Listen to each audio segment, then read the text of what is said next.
Welcome to No Quit, the podcast where real business isn't filtered. I'm Jeff Leschere, founder of Fleur de Lis Law and Title. I've built an 8-figure company, but not without setbacks, burnouts, and moments that nearly broke me. This podcast is where I tell the truth about what it really takes to grow something that lasts. The wins, the losses, and the grit in between. If you're in it for more than just the highlight reel, you're in the right place.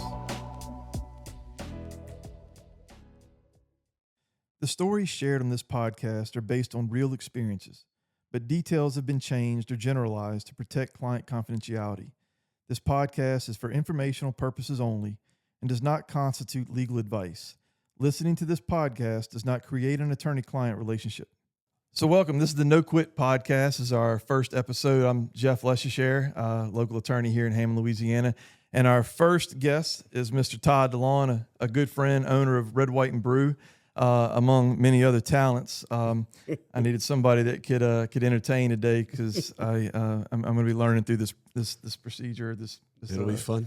Well, good. So man, give us a little bit of background on yourself. You don't have to give us the whole 2-hour documentary, but hit the highlights. Yeah, of course. Well, I often kid with people and say that when we were young we were poor.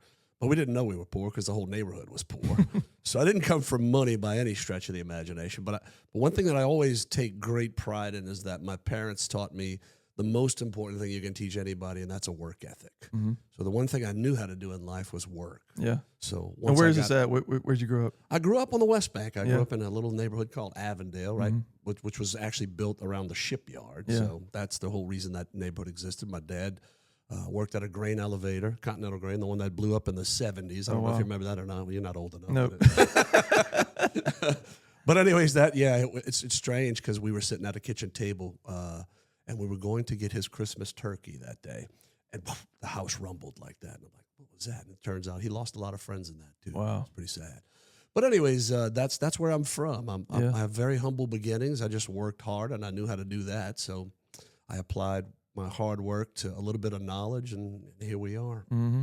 And thank God we've been pretty successful. Yeah, and married to the lovely Regina. Yeah, right? She's amazing. Yeah, great girl. Did she grow up down there with you, or did you meet her? She grew up in Westwego, not too far down. We met when we were 13 years old in church, oddly enough.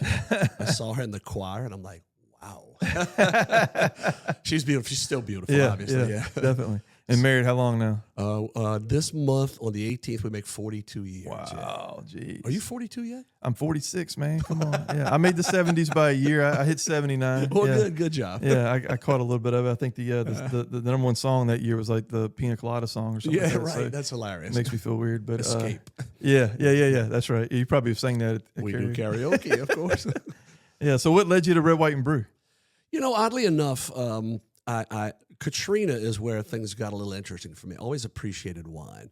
But Katrina happened, and I was working for a company called Imser Tile and Stone, and they sell high-end tile and stone, obviously. So this guy walks in and says, hey, my house got damaged in Katrina.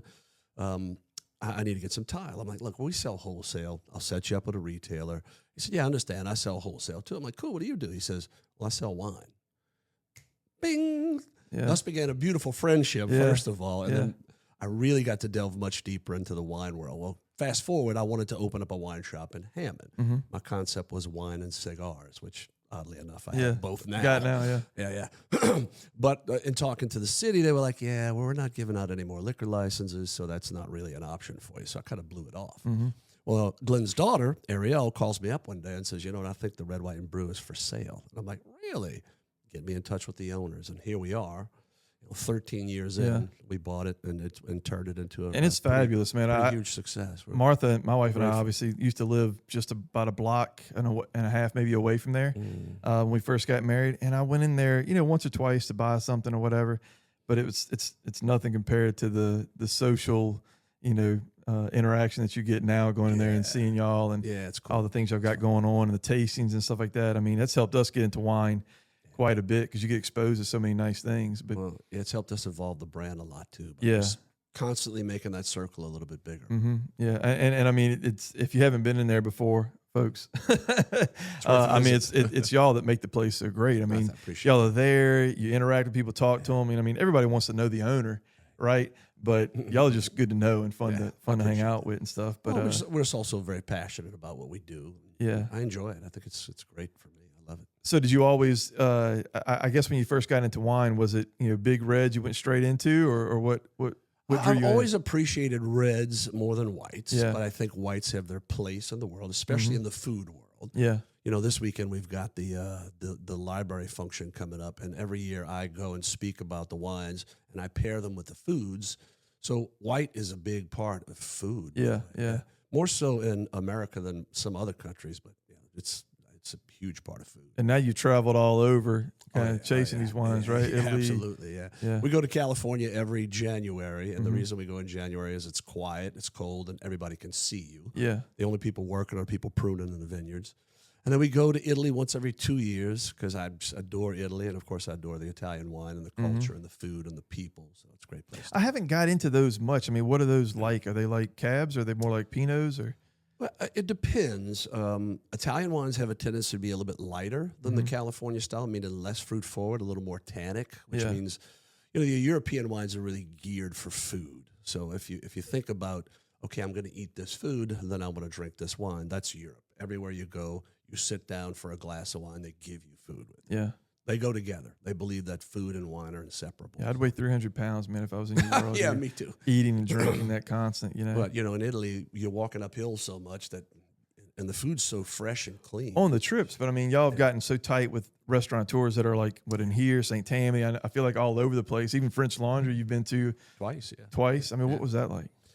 It's a pretty incredible experience the first time. The second time you go, you realize, okay, it's a lot of showmanship. Yeah. But I'll tell you, the food's fantastic. It's incredibly impetuously presented and prepared, delicious, small portions, but you get so many that you're stuffed when Yeah, how you're many done. courses is it like when you've been? Oh, it was like 11, I think. Good grief. Yeah, it's incredible. All small, but you're such stuffed when you're done. And do you don't get to choose, right? It's like a set menu for you that day, Well, or there's kind of two different menus. One is more of a vegetarian style, and one of them has the proteins. On Yeah. it. So of course I'm a protein kind of guy. So yeah, you're Pittsburgh rare, right? On that. yeah, Pittsburgh. I call it Pittsburgh moo Oh yeah, yeah. because I like it to moo a little bit. When But I there's cut really my no steak. restaurant around here, or is there one that you know of that is along those lines of an experience? Well, Buddies, and I don't know if they're still doing it anymore. They were doing a chef's table. For a Yeah, while, that's by the right. way, and it was fantastic, and it was a lot of courses, and they designed the menu around you.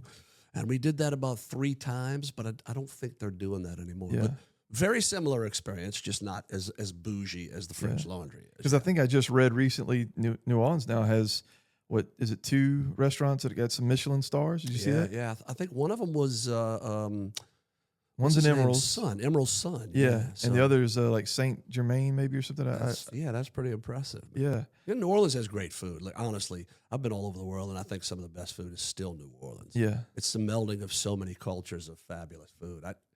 I tell people all the time, it's the best food in the world. It really is. Yeah, I mean, look, I love it down there. We've been to Charleston a few times recently, and that's a hell of a food scene, man. I mean, it's impressive. We had some sushi there this last visit that probably ranks in my top 5 meals I've ever had. Wow. I mean, it was incredibly good. Called 167 Sushi, and they've got that group has a few restaurants there. But it's just fun to travel and do those things when you get older. There's not much else to. Well, we snuck off for lunch the other day and went to Bonsaki in Covington. Yeah. By the way, very impressive, very foodie, if you will. It's still sushi, but it's the presentation and the combination of flavors. I might check that out then. It's Martha doesn't eat much sushi, so I got to find somebody that'll go with me usually. I'll buy if you'll come. I need some. I need some even friends. better deal. So look, one of the things that I mentioned earlier that I kind of wanted to touch on here, these days you got to do all this social media stuff, and I'm trying to break the ice and get used to it, but also try to bring something that might be of some assistance or help to maybe the folks that are watching. And so having gone through life in general, but a recent tough time in the market for real estate and the economy, it got me to thinking that, and kind of the premise of the title, the No Quit podcast, like trying to think of a time where it got really tough for you. Maybe it's a dark time, maybe it's just something that you ventured out on, whether it's a physical adventure like a race or something like that. But what's something that you look back on and say, this is a very tough thing I went through? Because I want to dig into like how you pulled through it and how you got through it. Well, the topic that first comes to mind, and I don't really talk about it much, and it took me many, many years to actually feel comfortable talking about it, is about a year after Regina and I got married, my mom committed suicide. So Yeah. Devastating, dude. Like pulled the rug right out from under my life. And I'm fresh in a marriage. Everything's going well. And all of a sudden you lose your mom. Yeah. And your mom is a very special creature. And I think everybody knows that moms are special. I mean, Yeah. they're something incredible in your life. So that was incredibly tough for me, dude. So like, Tough for me. you know, getting through that. I mean, I assume at first it was just a matter of getting up in the morning and trying to. Well, the first thing was that I'm a man of faith. Yeah. So my faith really played an enormous part in me dealing with that devastation, if you will. And I'm not a religious person. I don't like to use the word religious because I'm really not. I don't follow the rituals of a church or all of those things. But I've always believed that there's something bigger than me, right, out there. And I've always put some trust into that. And it's helped me through so many adverse times in my life. It's incredible. Yeah, I feel like, when as an attorney, we have people that come in quite a bit for any number of things, but you end up getting very deeply involved in their personal life a lot. Right. Right. Because most of these things all hinge on, a death in the family. We do successions, or maybe someone's sick and we're doing a will for them, or, doing some sort of planning like that. And sometimes it's great things. They're buying their first house, or, Absolutely, they're downsizing because the kids all got out of the house, or they're moving into town, or whatever it might be. And it's a joy in some ways, but it's always been interesting for me to see how people deal with it. Not just the grief maybe of a bad thing, but how they pull themselves out. Right. And some people have to talk about it, and some people have to think about it every day, and it stays top of mind, and they kind of push themselves. And others, I feel like, go into a hole and sort of like, did you feel like that was something that you kept just between you and Regina kind of thing? Or Well, I went back to siblings? work like 3 days after it happened. After we buried my mom, I went back to work, and my boss is like, "What are you doing here?" I'm like, "Dude, I have to press forward." I said, "If I sit and I dwell on this thing, it will just eat me alive." So I kept moving, and work was something I knew how to do. So I went back to work, and I pressed forward. I dealt with it for a long time. I broke down many, many times and cried like a baby, but we pushed through. Do you think it had anything, like when I look at you, and I'm not trying to assume anything, but like you've got a profession now, a career that seems to be so centered on like a hobby and something you enjoy doing. Do you think that had any role to play in it a little bit? Oh, absolutely. Like made you enjoy life? At the time, I was working for Home Depot. That was my first career. I started out as a salesperson in the unfinished furniture department, which doesn't even exist anymore. That's how long ago that was. Yeah. But I was always focused on growing myself as a person and growing my career there. Did you ever think that you would go and have your own business, or you thought you'd be a career man your whole life? I probably about 20 years in to Depot, I was thinking in my mind, I'd like to do something for myself someday. I bought a bunch of their stock when I was young. I listened to some people who were older than me and smarter than me, and thankfully I did that. So it put me in a financial position to where when I did have an opportunity to go into business for myself, I was prepared. I had the finances, I had the means to pay. We bought the business in cash. So Nice. It was really cool. Well, you how many siblings do you have? I have two. My sister's deceased, and my brother is younger than me. And He's are you the 4 years middle? younger than me. I'm the middle child. Hey man, me too. Yeah, which might explain some of the independence. Look, I feel you on that. No one knows what it's like to be the middle child. I'll forever have that complex. It's tough. It's tough because the other two are spoiled to death, and you're the guy going, "Oh." Well, it sounds like the same pattern I grew up. So the sister's older, right, and you're the oldest of the boys. Same. Yeah, I mean, you don't get to be the oldest or the youngest, but you're the oldest one that has to do some work and be counted on. Yep. It was trouble as a kid growing up that way, but I think back now, and I'm sure you probably think the same way, it's like because you were counted on and needed to be independent or have to do some things to the family, it's like it sort of carries the day now. It made me fiercely independent. Yeah, It did. yeah, Right. yeah. It's a good place to be.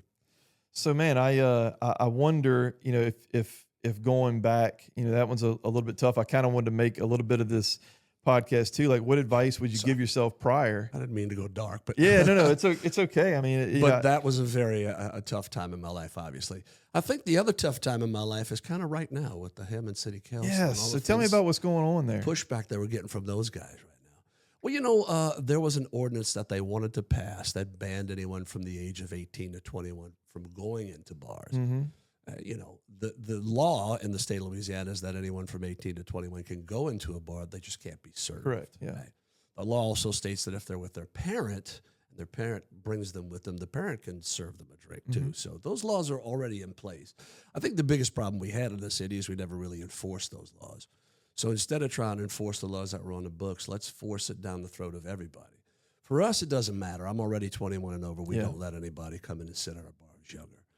So it wasn't a problem for us. But after that kind of got pushed back, I think the second phase is now, okay, we're going to reissue everybody's licenses. Now, for some strange reason, 2 of the council members decided to abstain, which forced Carly to abstain because she has an interest, if you will. And so that was only 2 yes votes, and there's got to be 3 to make it pass. Yeah, I wonder about that, though. I mean, just on the surface, do you feel like is it really those guys that abstained feeling as though they are against some aspect of serving alcohol in the city of Hammond, or is this now like a personal sort of vendetta? Because that council's been pretty.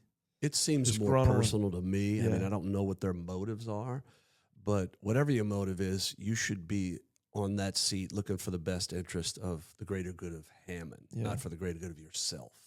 I think that's where we should separate the line. I feel like that's been so lost in politics these days. It's lost in most politics, in all fairness. Oddly enough, I tell my wife this, and when I ran for office, one of the first things I think I told her after we lost, that I worried in the process that if I'd actually gotten elected, that I'd be one of 2 things: either a guy that serves 1 term because I sort of stuck to my guns and maybe did the right thing, which is what I would have hoped for, or worse, that I would have become what I was hoping wouldn't get elected, and just a guy that serves himself or special interest in some way. And I just don't know these days. I hate to be so cynical, but I'm not sure you can really make it without a part of that, being out there. And it's a shame. I almost don't hold it against the guys to some degree, because if they get some good done, there's some necessary evils. But then you see the way this is playing out, and it's just. I think if we would evaluate things from the perspective of business, we would look at things a lot differently. For example, we have an incredibly diverse selection of wines. If I only bought wines that I liked, then I would eliminate 90% of the market probably. Yeah. I mean, we have to think that way when it comes to business. What's something that people come in there and buy quite often that you're surprised with? Because you got a ton of stuff in there. I've got a ton of stuff. Oddly enough, there's this one wine, and I won't mention the name on the podcast, but I sold 500 cases of this wine last year because we sell it a lot cheaper than most places do. Yeah. And, the leverage of buying that much volume gives me a much better cost point, and I can pass that on to the customer too. So I just was always curious if people come in there, because I like big reds. We've always liked Napa reds, and I want to get more into like the French and Italian stuff, but there's just not a whole lot of exposure at restaurants, other places. So unless we buy it at your place, like I don't even know where to find those things. And we also have a $9.99 rack with about 50 different wines on that. I mean, you're in a college town, so you have to have things that appeal to all price points. Yeah. And then we have, wines that go up into the thousands. I'm sure you're familiar with those. Yeah, unfortunately, I've gotten out of hand sometimes and bought a few of those. And the sad thing is I don't even remember what they taste like. No, that's crazy, I right? probably should have done a better job of waiting until I was in a better state of mind. I tried to talk you out. And so Fumé, how's that going too? Fumé is doing incredibly well, by the way. Cigar sales have grown by double-digit comps every year since 2018 when we opened it. Wow. Last year, around January, we went online, and the online shop's doing incredibly well too, by the way. Is it just cigars you're selling that way, or the pipes are doing well that way too? What's crazy is pipe sales are up over 100% right now. So pipes are making a comeback, and I'm super excited about it. I mean, it's just one of those things. It's like, it's nostalgic. I had a great uncle, I think I told you about before. He smoked a pipe. He's the only guy I knew personally that did, so that's what I go back to. But I mean, I still remember that smell. And I mean, I hadn't been around it since I was probably 4 or 5 years old. It's fantastic. But I'm just curious, like, health-wise, how does that compare to like smoking cigarettes? Well, cigars and pipes, you don't inhale. Correct, That's the first thing. So the worst thing that could happen is something could go wrong in your actual mouth. But the chances of that are significantly lower than when you inhale that smoke. I think people don't often realize that. I guess a lot of I know my wife did, thought somebody was sitting there smoking cigars, inhaling all that in and breathing it out. Yeah. So. If you inhale cigars, you'll get sick as a dog. So it's just not advisable.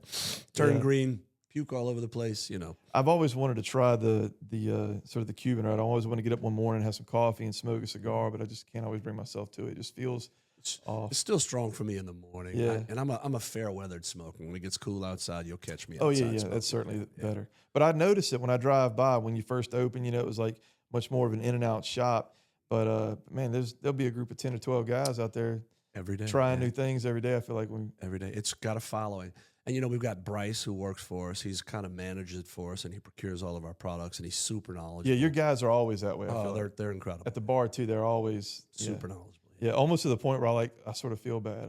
Well, we hire good people, and then we train good people too, and that's the most important. I feel like sometimes when I'm speaking to them, they're not being mean or anything like that, but I sometimes sort of feel like, man, I guess I should have known that because they're talking about stuff. I'm like, that makes sense. It gets over my head sometimes. Yeah, they're really cool. So what's the future hold? I mean, you got any plans for?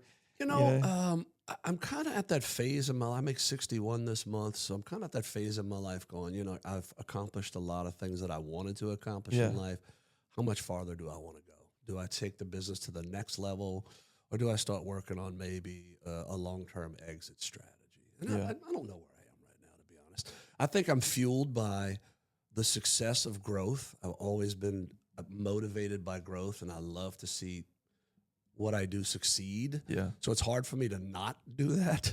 So I don't know where I am right now, Well, to be completely honest. Now that Regina's recently retired, though, you got a whole different dynamic there. She is, which means she's taking some things off of my That's what I was about to plate say. now, Yeah. right? So it makes it even easier to Which gives me a enjoy little and flexibility to maybe grow something else in the business. I don't know what to do.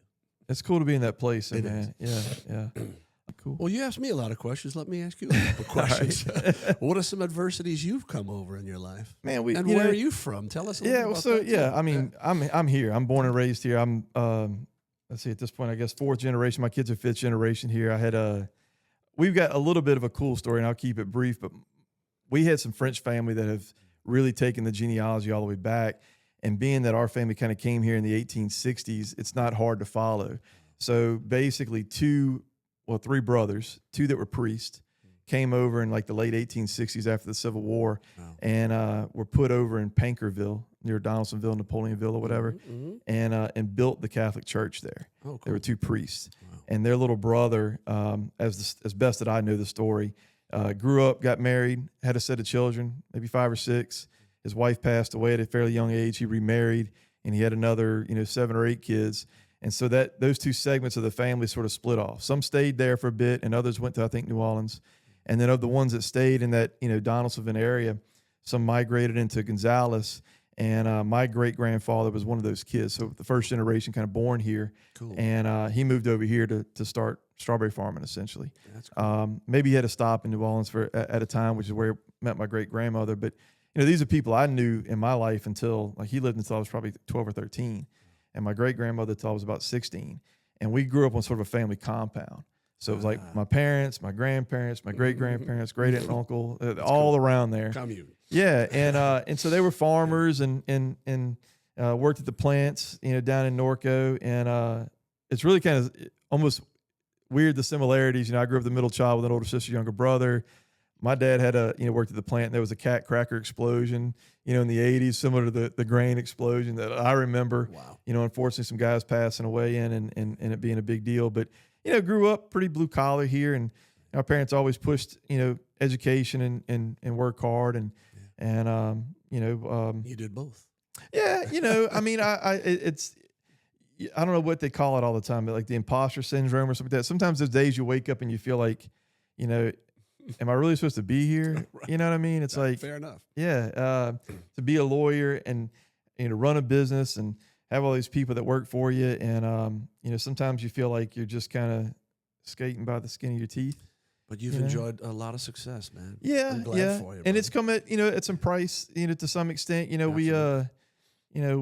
We've all had things. Law school's a difficult time. I happened to graduate the Katrina year. Oh. So, the job that we had, packed up and moved to Texas where I did not take the bar. So lost the job right as I'm getting out of school. I'm married. We've got a 6-month-old at that time.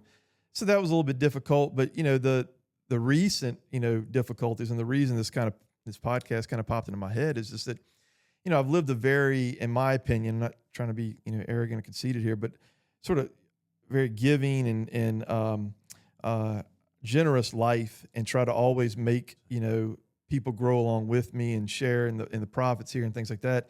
And I'd gone through this process of thinking I was getting to the point where I could start to groom up some people to kind of take over for me. And whether I was in a time of crazy successful real estate because it was the COVID booming years that kind of blinded me, or a little bit of people whispering in your ear things that probably aren't the best things to hear, but make you think a certain way. Whatever the case may be, I sort of lost myself for a few years there, and so when it ended and kind of came crashing to a halt, with the company segmenting all at the same time that the economy kind of tanks a little bit, you only have two choices there. It's like, pack it up and close it down, or find a way to pull you out. And it was a rough time. It was the only time in my life where I guess I didn't have this youthful optimism, where you had to sit down and be like, really like tell yourself, like, get up, start working out, start eating healthier, remind yourself not to lose your patience, with the family at home, try to find what your, what your focus should be in life, what your goals should be. And so I kind of felt like, oddly enough, I'd never listened to podcasts, and I found myself, honestly listening to a lot of David Goggins. You know him? Yeah. And maybe that was he's pretty fierce for a lot of people. And maybe puts me in a dark place when I'm like in a workout and like listening to him, but it's what I needed to kind of snap me out of it. And so now I'm trying to find a little bit less, crazy, but try to bring guys on that inspire me, and that, I would model aspects of my life, after, to kind of like hopefully share some things to sort of tell people that we all go through it, because that's the thing. Like, you feel like you're such a failure when you hit this adversity sometimes. What did I do wrong? Right. What could have I changed? And so there's a little bit of it, like you feel like you're the only one going through it. And then another side of it too, it's like, when you finally come out, you're like, nah, man, I'm just one of, we all have had this. We all face the same. And what's struggles, worked, right. And so with that said, sometimes, it's like, I often wonder, like, starting the business, I mean, you had to leave a career, jump into something you had never done before, right? I mean, there's no business like yours to model it after. It wasn't like you go talk to a mentor. Exactly right. So like, looking back at that, like that big leap of faith you took there, like, I'd love to know what you told Regina, because Martha doesn't always follow me down these risky patterns. Right. How did that go down? I'll tell you exactly what I told her. I said, you know what? Let's buy this business, and if I can't make it work, we take the inventory, we go home, and we drink that. So that's honestly what I told her. That's a big upside. I said, look, just let me do what I do. And if I can do anything well in life, it's just talk to people. Well, on that front, have you, outside of work, had you shown those kinds of, like, were you the guy that showed up at karaoke night at the local neighborhood bar? I mean, well, strangely enough, my brother used to do karaoke at a bar in Harahan, and I'm like, we should probably try that one day. But then this kid worked for us. His name was Jared. But I say kid, he's a grown man with children. Yeah. But he worked for us, and he kept pushing me and pushing me and pushing me to do karaoke. And I'm like, it's going to be a gong show. It's going to be horrible. And then we did it, and it turns out Hammond's got a lot of talented singers, and it's like free entertainment for the customers for a few hours. But you're right. I've only seen it a few times, and there are some great singers. And y'all are great too, man. I mean, you're awesome. But thanks. I only sing around my wife, and so she thinks I'm good. And I'm like, and then we go up there, and I'm like, now you see why I shouldn't be singing publicly. It's so much fun, though. So that was good that she had that kind of faith in you like that. But I guess the other question I had is, like, so going back to that point, is there anything that you look at that you wish you would have known, or if you could go back now and tell yourself that may have made things work a little bit better or go a little smoother? Or I've told everybody the same exact thing. I'll tell you right now is that the one thing that I did was, when I bought the brew, I worked from open to close 6 days a week. We weren't allowed to open on Sunday back then. I worked from open to close 6 days a week, and every customer that came in, I said, my name's Todd. I just bought the brew. If you just bought the brew, what would you do differently? Nice. And all I did was I took their advice. Old Mr. Claus said, well, the farmer owners wouldn't put any TVs. I mean, he has an accent like that, by the way. Yeah. Farmer owners wouldn't put any TVs up in here. So I said, I'll have TVs here on Tuesday. Boom, boom. The beer drinkers came in and said, the farmer owners, whatever. Former owners didn't like beer. They wouldn't buy the kind of beer we want. I'm like, what kind of beer do you want? I'll have it here on Tuesday. Tuesday was the day they delivered things. That's why Tuesday's the common denominator here. But I just did what the customers asked me to do, And then I brought my knowledge of wine and educated the market on what good wine is. And good wine doesn't have to be expensive wine. It just has to be good, right? Well, I think that's such a huge thing to your tastings that you do over there. For anybody that hasn't done them before, man, you've got to experience that because the stories behind it, the taste that you should be looking for, how they go about making it. I mean, when you bring in guys like Reynolds, or Gary Eberly, I mean, these are guys that are famous, in my opinion, if you get your name on a wine label.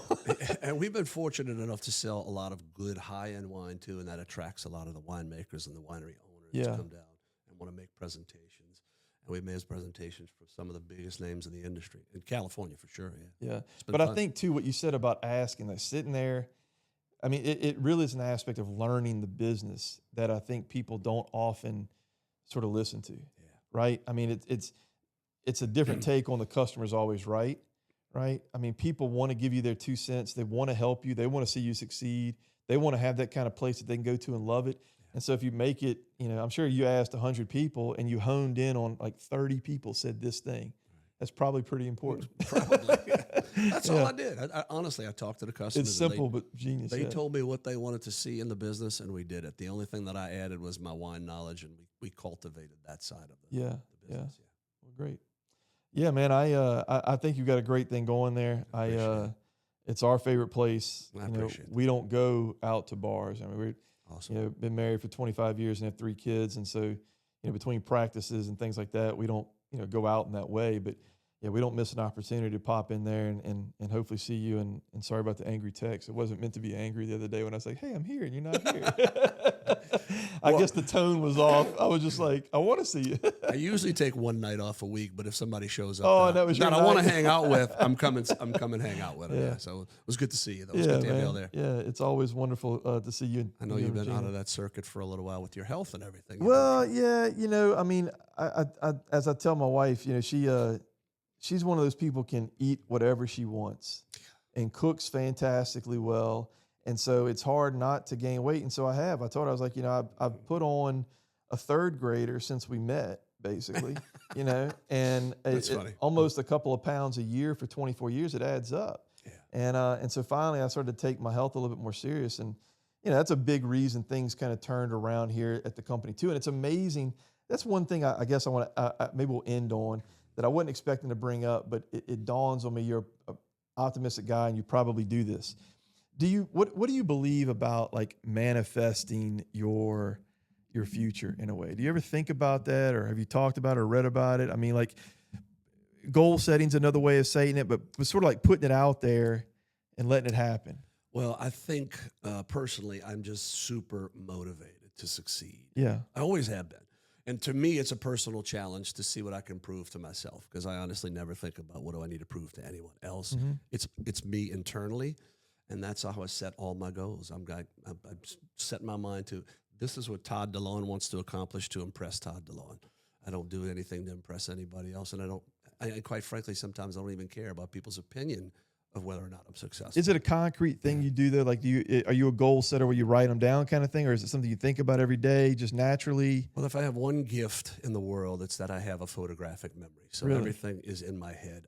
Everything that I do is in my head. I'm teaching Regina, and she's writing notes, and I'm like, what are you writing notes for? You just memorize this. And she's like, well, it doesn't always work that way for everybody. She's a note taker. Yeah. But it's all in my head. Everything that I do, literally from paying my taxes, the whole process, everything is in my head. It's weird.